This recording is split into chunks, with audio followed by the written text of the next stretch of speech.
Bonjour chers amis, alors on est aujourd'hui sur le troisième jour de l'Omer. Donc l'Omer c'est les 7 semaines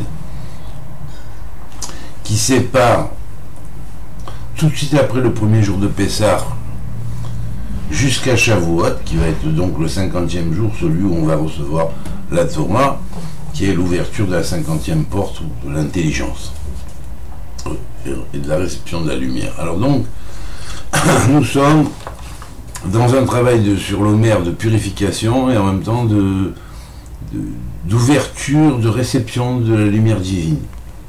Alors toute la première semaine, on avait vu ça déjà, donc c'est sur la préparation, c'est la semaine du Chesed, c'est-à-dire de la bonté, de la grâce. On met entre autres dans les attributs du Chesed une relation avec Abraham, qui était le symbole même de l'incarnation de la bonté et de l'amour, la foi et la confiance en Dieu et la connaissance que Dieu lui dévoile, ses noms. Donc en fait, il est l'incarnation même des sciences théologiques, des sciences divines. Et la première des sciences divines commence par déjà recevoir les noms. Hier, on a vu le deuxième jour que c'était apprendre la justice qu'il pouvait y avoir dans les noms et toujours apprendre également la tempérance dans les jugements rigoureux, parce que les noms de Dieu sont toujours là pour atténuer les rigueurs, et donc ils sont les réceptacles par lesquels l'énergie divine va circuler, et qui sont les réceptacles qui permettent de lumière, qui permettent d'adoucir les difficultés et les épreuves et les jugements rigoureux, avec les souffrances qui peuvent entraîner, que cela peut entraîner sur l'existence. Maintenant on est, après avoir reçu donc la connaissance des noms, qui était le premier jour. Chaque année on va faire un effort pour en recevoir le plus possible, bien sûr, et puis avoir travaillé sur, grâce à ces noms, l'adoucissement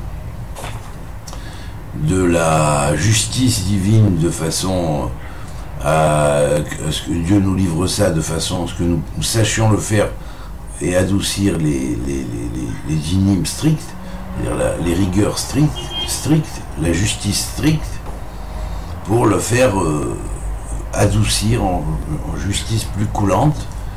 Et puis là nous avons aujourd'hui donc Tiferet, c'est-à-dire la voie de la miséricorde, qui elle est une synthèse des deux sphères précédentes, toujours dans le cycle de la première semaine, qui est lié au Chesed. Et le Tiferet va harmoniser les deux. Il va harmoniser la grâce, la bonté, la foi avec la rigueur, la justice stricte.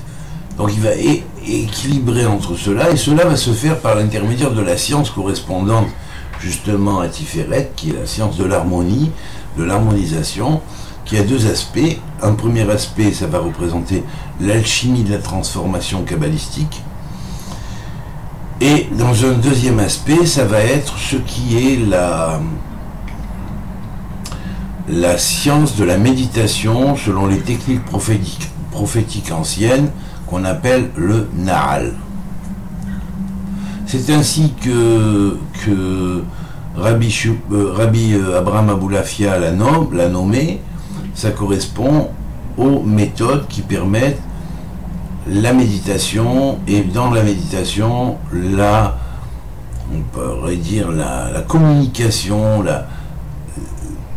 le ressenti, l'attachement au Créateur.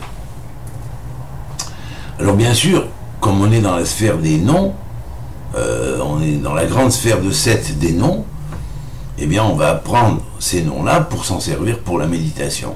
Et c'est précisément le troisième jour et la purification que l'on fait dans ce troisième jour-là. C'est-à-dire que pas seulement on apprend les noms, on apprend leurs propriétés, après on va au deuxième stade, on va travailler sur l'adoucissement des choses et des rigueurs par ces noms, et surtout les noms attributiques aussi bien que les grands noms qu'on appelle de Etzem, c'est-à-dire d'essence divine. Et bien là, on va travailler maintenant donc sur la mise en pratique de l'alchimie divine. C'est bien le nom qu'on peut donner à cette sous-sphère dans la grande sphère de Chesed. L'alchimie divine, ou plutôt la divine alchimie, je préfère, puisque c'est en fait une science qui est reçue d'en haut et qui est dévoilée depuis Abraham,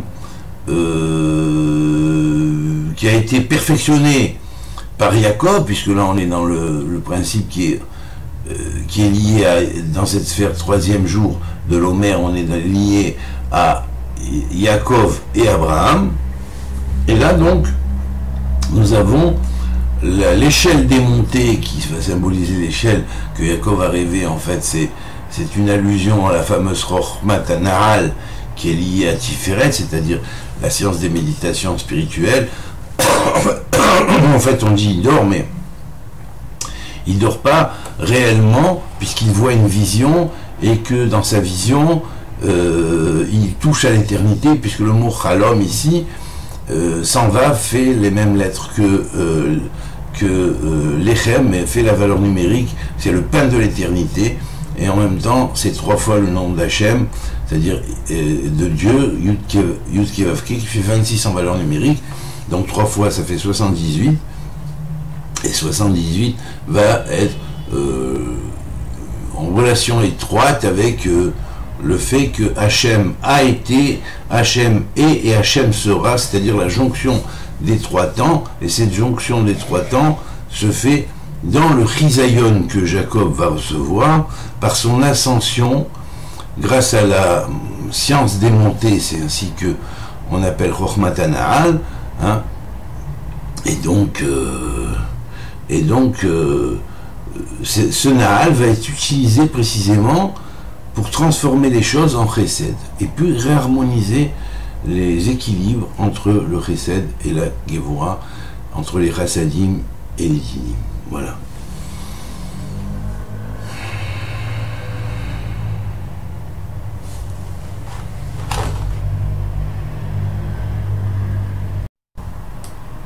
Alors les chassadim, donc c'est les bontés, les grâces.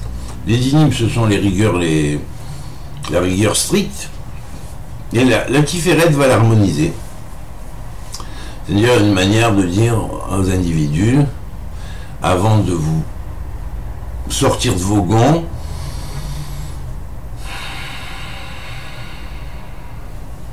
respirez un bon coup, réfléchissez avant ce que vous allez dire, calmez-vous, et une fois que vous serez calme, vous pourrez parler, vous pourrez dire vos sons, vos mantras, ou vous concentrer sur l'objectif de votre concentration. Et là, l'objectif de concentration vont être les noms de l'Éternel qui sont liés à la science des noms qu'on va apprendre et qu'on va apprendre en méditation. Alors en méditation, bien sûr, on sait que par exemple dans le fameux premier nom qui commande la première semaine, qui est celui-ci, qui est l'anagramme ou ici, pardon, là, qui est l'anagramme de Ana Bakor Kedolat Iminera Tatir Tseora.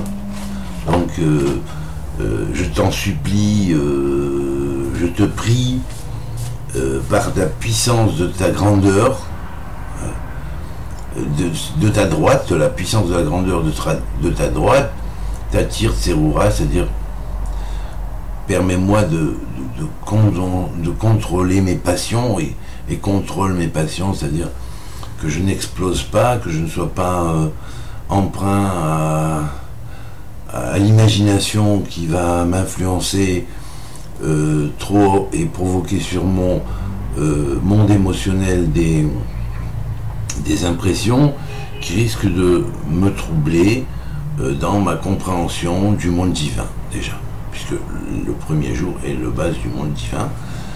La première semaine, ce sont les sciences divines, et liées aux sciences divines, donc c'est la voie d'Abraham qui va permettre d'accéder à cette unité, à cet amour. Voilà. Et donc, comme Dieu s'est révélé à Abraham par ses noms, eh bien, la personne qui va travailler les 7 premiers jours, la première semaine, degré par degré, va commencer à prendre conscience du chesed, puis de la gvoura, du chesed, et puis on arrive maintenant à la station, la troisième station qui est le tiferet du chesed, qui veut dire l'harmonisation, la beauté, la splendeur de la grâce, de la bonté, du don, de l'amour inconditionnel, et évidemment de la foi, ou on pourrait l'appeler la merveille de la foi. Or ce jour-là, aujourd'hui, c'est donc le jour de ce qu'on appellera la merveille de la foi. La merveille de la foi qui accomplit des miracles, surtout ici par cette espèce de, on pourrait dire, de divine alchimie, hein, et qui est cette science-là du Nahal qui nous a été communiquée d'en haut au prophète.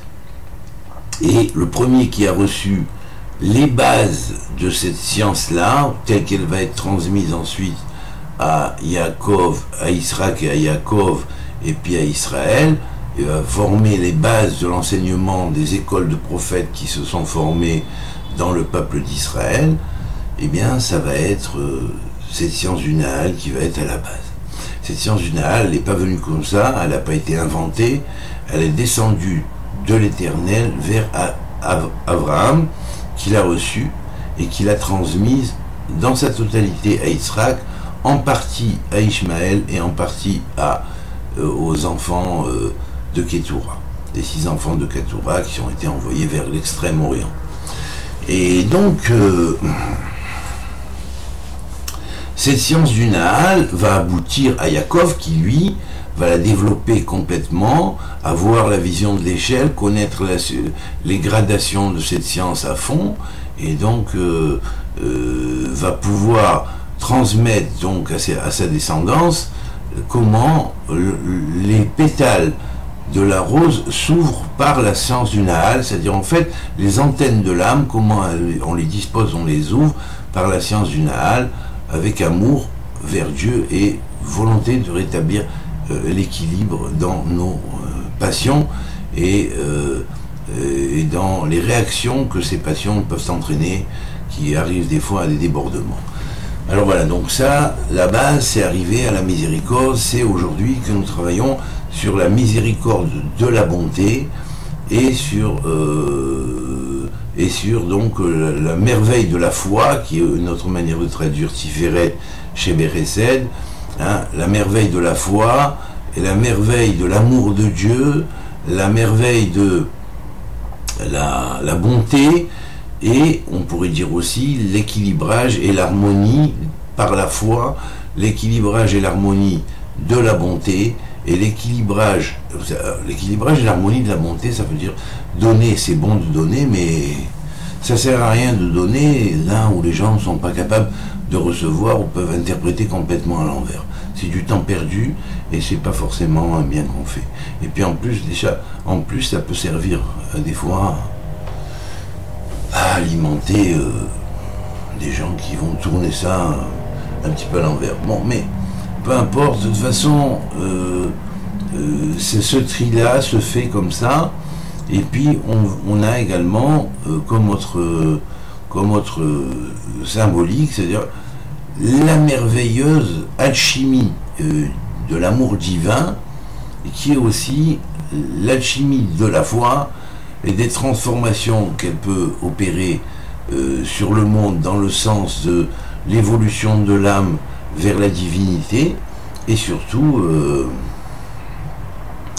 le miracle, on pourrait dire aussi, que la foi peut accomplir, et les transformations qu'elle peut accomplir, puisque Tiferet est aussi la sphère des transformations. Donc ce sont les transformations que par la foi divine et par la bonté divine, nous pouvons provoquer, hein, avec l'aide de la concentration sur ces noms et de la méditation sur ces noms. Et nous avons ici aujourd'hui, par exemple, donc on sait que c'est ce nom-là qui gère toute la première semaine de la bonté, mais le jour ou le troisième jour ici, c'est la lettre Guimel, qui vous pouvez vous reporter à mes cours sur les 32 lettres de feu, le 13e cours qui traite de la lettre Guimel, mais donc cette lettre Guimel, la base même de la force éthérique du monde, la première Guélem, qui est la base même de la forme du monde que nous vivons,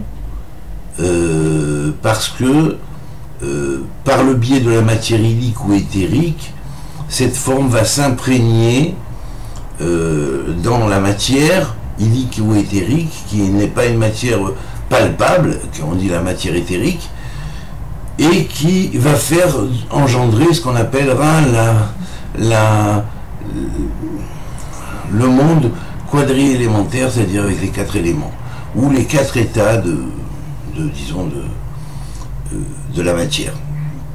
Feu ou énergie, terre ou concentration et matérialisation, hein, air ou mouvement, et eau ou reflet plastique, et même, en même temps source et origine de la vie biologique. Alors bien sûr, c'est selon cette discipline-là que ce fameux Guimel va être donc la clé de base de ce qu'on appellera le Guédolat. Il est lié ici dans le Anabacoar, c'est-à-dire dans l'anagramme du nom en 42 lettres. Il est lié au Anabacoar Guédolat Yeminecha Tetzirtziroir, donc j'avais dit. Le Guédolat, qui est le 3e mot, veut dire la grandeur de ton nom, et qui permet de calmer mes passions aussi, hein, qui me permet d'acquérir cette sagesse et ce contrôle sur mes réactions, des fois un peu trop, comment dire, émotionnelles. Voilà, contrôler mes émotions. Ce qui ne veut pas dire effacer les émotions, mais apprendre à rester cœur vibrant sous carapace un peu refroidi, disons, sans s'emballer trop. Alors voilà, donc ce mot Guédolat, sa valeur numérique, hein, c'est curieux parce que ça a vraiment quelque chose à voir avec le Homer Guélem, hein, c'est que le Homer Guélem est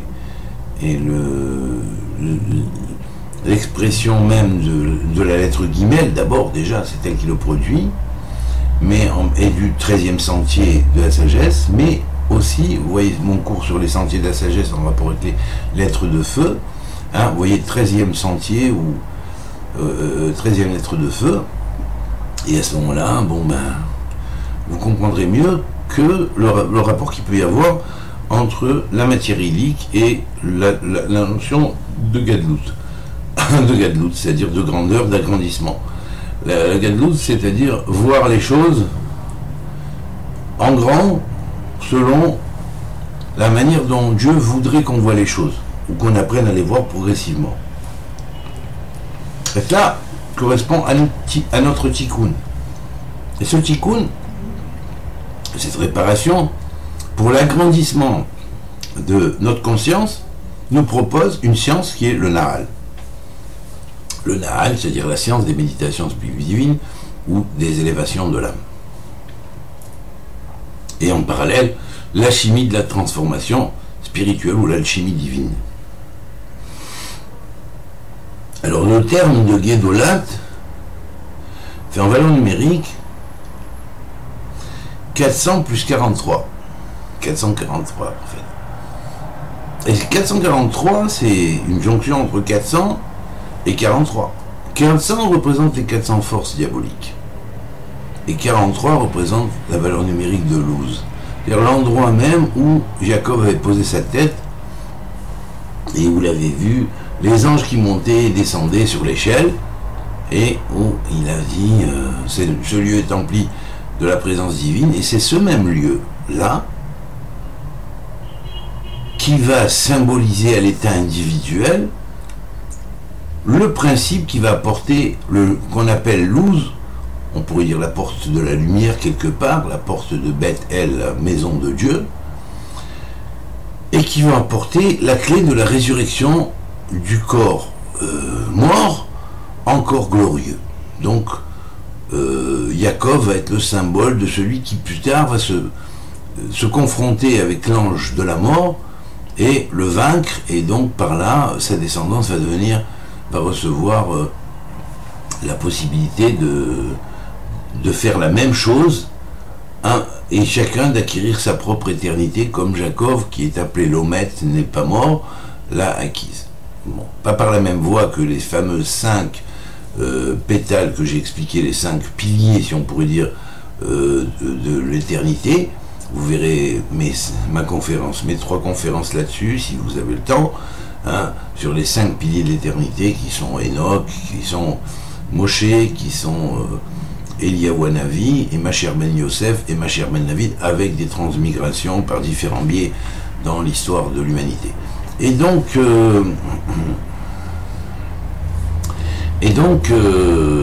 à partir du moment où ce terme-là de Guédolat, par l'agrandissement qu'on peut faire par la voie du Nahal sur la connaissance qu'on peut avoir des noms de Dieu, va nous permettre, par ces techniques-là de méditation et de concentration aussi, et de méditation et de concentration, les deux,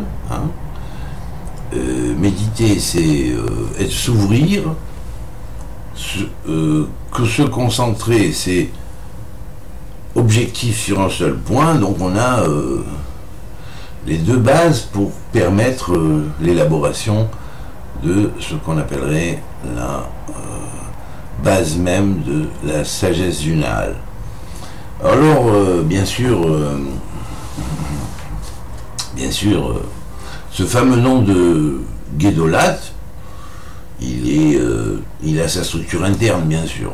Comment il est fondé, c'est quoi, ce Guédolat? Bon, c'est un nom, bien sûr. Comment on arrive à comprendre cette notion-là qui va unifier ces 400 sens, forces, on pourrait dire, du diable qui contrôle le monde matériel, qui vont être confrontés au principe même de la résurrection de l'individu qui va vaincre la mort pour pouvoir résurrectionner et revenir encore glorieux.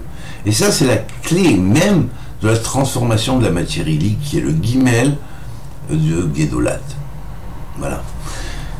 Alors, bien sûr, c'est le kinouille du guimel en Guédolat qui va apporter cette notion-là.